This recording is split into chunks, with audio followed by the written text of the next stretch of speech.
Hey everyone, Birds doing well. Welcome back to another commentary video. This one will probably be one of the longest ones I've done in quite a while because I recorded some extra footage, which hopefully is interesting for people that are wondering what I do outside the kind of the main lifts. But this workout started with some muscle snatches. It progressed to some snatches, then clean and jerks, front squats, clean pulls, and then the accessory work you'll see at the end. But before I get into all of that, the title of the video is what I thought was pretty funny at the time, but my oven decided to decided to fully die today. It had to be kind of on the fritz for a little bit, with just some electrical problem or some sort. It's been here since I've been at the house, so it's not altogether surprising. It's just very annoying when I had a bunch of uncooked food on the stove that I was trying to cook when it finally crapped out. So I do have to get a new oven with that, but so currently dealing with that. Trying to figure out where I can get the nicest one. Thankfully, Home Depot and Lowe's and really kind of Menards or Best Buy, all those kind of places are really close, so I'm not too terribly worried about finding any of those places. But besides that fun part, this workout I think was pretty interesting. It's one that I want to use kind of on repeat as a measuring stick for from which I can see progress. So the muscle snatches, not really. Muscle snatches are just kind of to warm up. What you saw there was like 70 kilos. And I do apologize for not having the weights on it, but the clean or snatch waves went 110, 115, 120, and then clean and jerks went 120 to 140 for like the waves, which is what I wanted to use for everything that I was doing. On this particular day, I basically only did waves with snatches and clean and jerks, and then kind of failed the first little bit with front squats. But you notice here, still kind of working on that left shoulder and the accessory work at the end. Not really the sled, but the dumbbell one is kind of the main thing I'm trying to do right now. And a lot of this was technical that I was having issues with. I was just having trouble placing the bar correctly. So you notice it's just issues standing up or missing it or just kind of crashing on me. So it's something that I'm obviously always working on.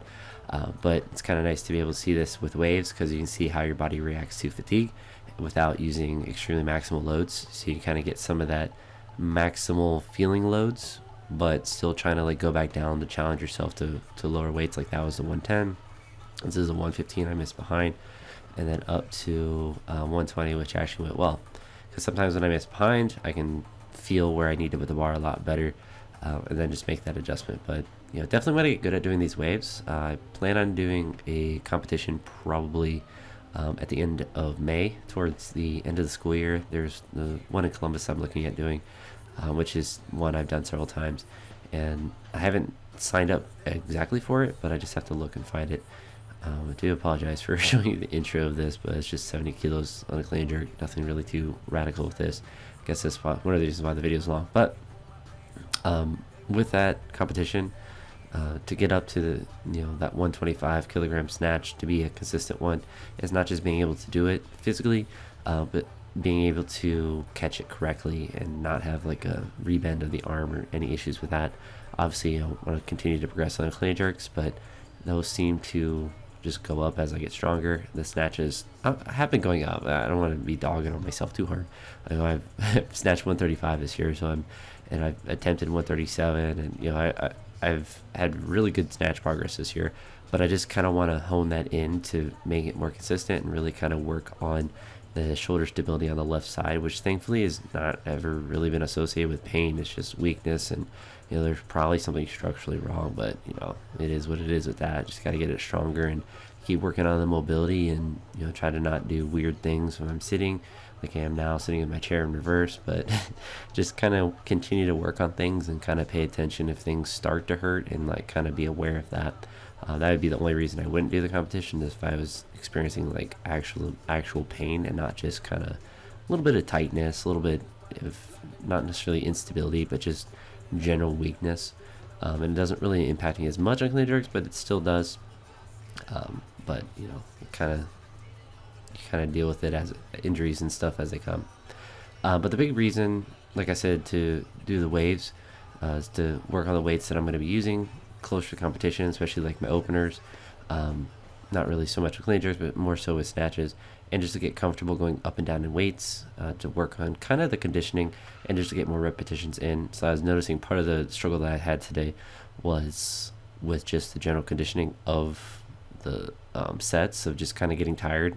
Even like on the last 115 snatch I missed, I was more fatigued than anything. So definitely something I can get better at, and it'll just be a net strength thing to get better at. These front squats, I wanted to go 140, 160, 170, and then do some waves like 140, 160, 170 waves. I made an aggressive jump to 175, which I missed here, and I just didn't feel like doing any more squats because I had to put the bar back up. So instead I just started doing the pulls with 160, and this is 180, I believe. But pulls are always easy. I didn't do any of the warm-ups. That's why you don't see them, because I just went right to 160 and just started pulling from there. I might have done I don't think I did a set at 140. I think I just dropped it, took off the plates, and did 160. But what you're going to be seeing now is some of the accessory work. So this is one from like the knees over toe guy, just sled pushing, and I'm not really trying to be like crazy with it. It's more so to attempt to get some quadricep hypertrophy to apparently could help with the knee. I don't know if it will or not. I'm kind of just using it as general accessory work.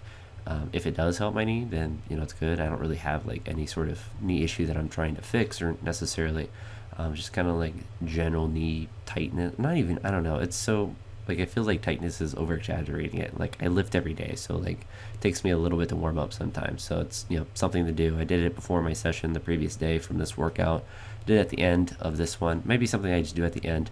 He talked about doing it at the beginning of workouts, but if you're getting hypertrophy, not really necessarily the best to do. And it just kind of depends if it's available. Like there's I think one other guy at the gym at that point, and so I didn't mind doing it there. When I first got there, it was pretty busy. So I mean, it's something that I'll probably do. Ideally, I would do it every workout, but I'm not always going to go to the gym. Like today, I worked out at the house, and it just might not be available. But it's kind of nice because I mean, obviously, it's right there, and you see the platform where I train normally, so it's very close, obviously, and it's nice to have that turf there. But the goal with this is to start out a bit slower, go faster, and kind of get some cardiovascular work and just kind of do it consistently. It's rather interesting because you see I'm not really like going hyper intensely. I'm just going very consistently. So I just set the rope pulley or whatever I set down and just kind of do the next one. I'm not trying to win any marathons, but I did get a bit of an elevated heart rate at the end, which could be good. And I was actually able to figure out how to walk with my feet to get some quadricep hypertrophy as well, which was interesting. On the inside of my knee, or the inside quadricep muscle, I should say, not on the knee itself. So it's rather interesting, and just pretty boring to do. That's why a big reason I never really got into doing a lot of cardio is it's extremely boring, and it doesn't particularly help me with anything. But I think the sled pushing, if it does kind of give me a little bit of a pump, and it works kind of that hypertrophy-ness, that kind of like heavy breathing, then it's something that I consistently do, especially if it's like good for your knees. And how I kind of view stuff when I see like the knees over toe guy and stuff like that, when they're like talking about like bulletproof your knees, like I don't necessarily believe that on face value, but when they talk about exercises like this, sled pushing, I've never like sought it out to do, but it's always been like it's a good exercise to do itself. So I kind of figured, if this is good cardio for me to do, and cardio, however many times I do it a week, 3 or 4 times at probably at a minimum, and maybe upwards of 7 if I feel like doing it every time I train, can be good, especially because it's not really that difficult to do. It takes, I think I did this for about 4 minutes, and then at the end of it, got a good little, heavy breathing in from it.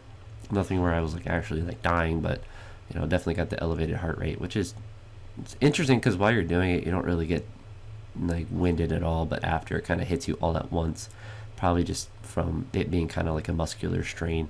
But I don't know, it was interesting. I've done it I think 2 or 3 times at this point. I think maybe this was the second time, and this was the first time I managed to, I think it was just twice, yesterday and today, but this is the first time I was able to get that kind of quadricep one. I really like the walking backwards. I feel like that's where I can get more of the pump. The forwards, I think it probably does about the same as far as like getting that kind of hypertrophy in the quad. But, is what it is. This is the kind of second main accessory that I'll be doing a lot of focus on. And, stuff like band work, basically like all kinds of tubing and band work that you can do with your shoulders are stuff that I do occasionally, a couple times a week. But dumbbell pullovers are one that I'm messing around with a little bit, and I made an adjustment on this one. I have been doing it with one dumbbell. I did it with two, and it was a bit of an experiment just to feel how, if it made a difference of just how it felt. But I'm not, trying to win any bodybuilding shows. I'm not trying to, max out on this exercise with a lot of weight. And I just kind of do it with the shortest rest as possible. So, it's just one continuous video, and I did 4 sets of 10. These were 12-pound dumbbells, so 24 pounds of combined weight. I think the first time I did this exercise, I used a 25-pound dumbbell, so it's relatively close to what that is, and I might add weight to that. It did feel odd mechanically to do it like this. It might just be easier to do it with one dumbbell, just to kind of get that full pull over. I don't know, that kind of like lat feeling. You kind of get like hypertrophy under your armpits, and for me, if you really focus on keeping your stomach down and your back flat, you can get a little bit of ab work and some pectoral work as well, which is interesting. So it's kind of, I think it's not necessarily going to be like a game-changing exercise, an accessory movement for me to do. Sorry, I'm adjusting my chair.